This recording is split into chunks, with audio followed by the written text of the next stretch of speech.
যারা Samsung mobile use করেন তারা যদি চান বাংলা লেখার জন্যে অরিজিনালভাবে মোবাইলের ভিতর থেকে যেমন ইংলিশ ল্যাঙ্গুয়েজ তেমনই বাংলা ল্যাঙ্গুয়েজ আছে, কিন্তু তার জন্য আপনাকে সর্বপ্রথম সেটিংয়ে যেতে হবে। তারপর ল্যাঙ্গুয়েজ অ্যান্ড ইনপুট ক্লিক করেন। তারপর দেখবেন এখানে ল্যাঙ্গুয়েজ, এখানে আছে ইংলিশ, এখানে বাংলা নাই, কিন্তু কিবোর্ড অ্যান্ড ইনপুট মেথড এখানে ডিফল্ট স্যামসাং কিবোর্ড সিলেক্ট করবেন। তারপর স্যামসাং কিবোর্ড মাল্টিপল ল্যাঙ্গুয়েজ এখানে ক্লিক করবেন। দেখবেন এখানে ইংলিশ ইউকে বা যে কোনো ল্যাঙ্গুয়েজ থাকার সিলেক্ট থাকার পর নিচে প্লাস সিলেক্ট ইনপুট ল্যাঙ্গুয়েজ এরকম থাকবে, তো এখানে ক্লিক করবেন সিলেক্ট ইনপুট ল্যাঙ্গুয়েজ। তারপর এরকম একটি মেসেজ আসবে, নিউ ল্যাঙ্গুয়েজের update is now available, update your language list by downloading the new language, tap to okay to update now, এরকমই থাকবে। যাবেন ওকে করবেন, দেখবেন নেট কানেকশন আপনার থাকা লাগবে আগে। তো এখানে দেখবেন ডাউনলোড ল্যাঙ্গুয়েজ, যেহেতু আগে ইংলিশ ইউকে সিলেক্ট করা আছে এটা দেখাইছে। তারপর নিচের দিকে আসুন, এখানে আমি ডাউনলোড করেছিলাম একটু আগে, সেই জন্য এখানে বাংলা দেখাচ্ছে, কিন্তু যখন নতুনভাবে করতে যাবেন নতুন মোবাইলে এখানে বাংলা দেখাবে না, দেখাবে অ্যাভেলেবেল ল্যাঙ্গুয়েজ এখানে। তো এইখান থেকে আপনি নিচের দিকে আস্তে আস্তে যাবেন, দেখবেন কোথায় বাংলা ল্যাঙ্গুয়েজ আছে ওইটা ডাউনলোড করে নেবেন। সম্ভবত হিন্দির আগে অথবা পরে ওই বাংলাই থাকে, বাংলা থাকবে। যেমন এখন এখানে দেখেন অসামিয়া মানে আসামের ল্যাঙ্গুয়েজ, এটা সিলেক্ট করলে আসামের ল্যাঙ্গুয়েজ আসবে।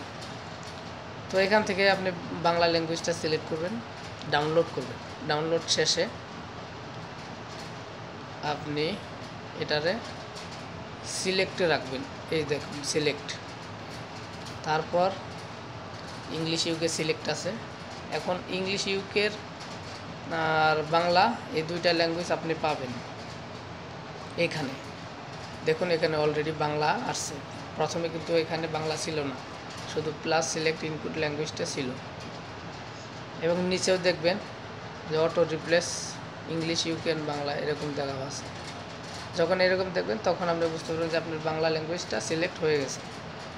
তখন আপনি ব্যাকে আসেন এবং দেখুন ট্রাই করুন, দেখাচ্ছি। এই দেখুন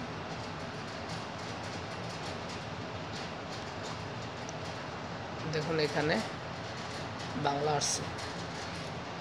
বাংলা লিখতে যাবেন, আপনি লিখতে পারবেন অতি সহজে। দেখুন সিলেক্ট হয়ে যায় অটোমেটিক।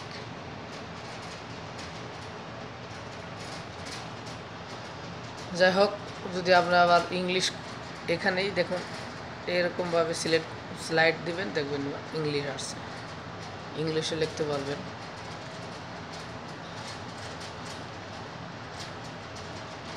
আবার বাংলা লিখতে চাইলে বাংলা লিখতে পারবেন।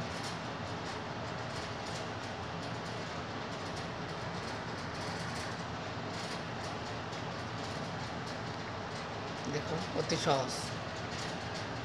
যাই হোক, এভাবেই সিলেক্ট করতে হয় নতুন মোবাইলে বাংলা লেখার জন্য, অরিজিনালভাবে কোনো সফটওয়্যার ডাউনলোড ছাড়াই। যেমন প্লে স্টোর থেকে অনেকে বাংলা ল্যাঙ্গুয়েজের কিবোর্ড ল্যাঙ্গুয়েজটা সিলেক্ট করে ইনস্টল করে, কিন্তু ওইটার প্রয়োজন নাই স্যামসাংয়ে অলরেডি ভিতরে আছে। আপনি শুধু সেটিংয়ে গিয়ে আবার দেখাই, সেটিংয়ে যাবেন, তারপর ল্যাঙ্গুয়েজ অ্যান্ড ইনপুটে যাবেন। দেখুন এইভাবে এখানে কি দেওয়া আছে, default Samsung keyboard. Samsung keyboard multiple language এইখানে যেতে হবে। তারপরে এখানে দেখছেন বাংলা দেখাইছে, যেহেতু একটু আগে আপনাদের দেখাইছি। নতুন মোবাইলে বাংলাটা এখানে দেখাবে না, শুধু সিলেক্ট ল্যাঙ্গুয়েজ এখানে দেখাবে। তারপর আপনি ওকে করে নিচের দিকে দেখুন যে আপডেটিং মেসেজ দেখায়, আপনি দেখুন বাংলা আছে, যেহেতু আমি করছি এই জন্য দেখায়। না করলে, নতুন থাকলে অ্যাভেলেবেল ল্যাঙ্গুয়েজের এই লিস্টে বাংলাটা থাকবে, তখন আপনি সিলেক্ট করলেই তখন বাংলা ল্যাঙ্গুয়েজটা ডাউনলোড হবে। এবং ডাউনলোডের শেষে আপনি এখানে এটারে সিলেক্টে রাখবেন, যেমন এখানে রাখা আছে বাংলা এবং ইংলিশ, এই দুইটা ল্যাঙ্গুয়েজ আপনি কিবোর্ডে অতি সহজেই ব্যবহার করতে পারবেন। যাই হোক, আপনাদের ভালো থাকার, দীর্ঘায়ু থাকার কামনা করছি। আল্লাহ হাফেজ।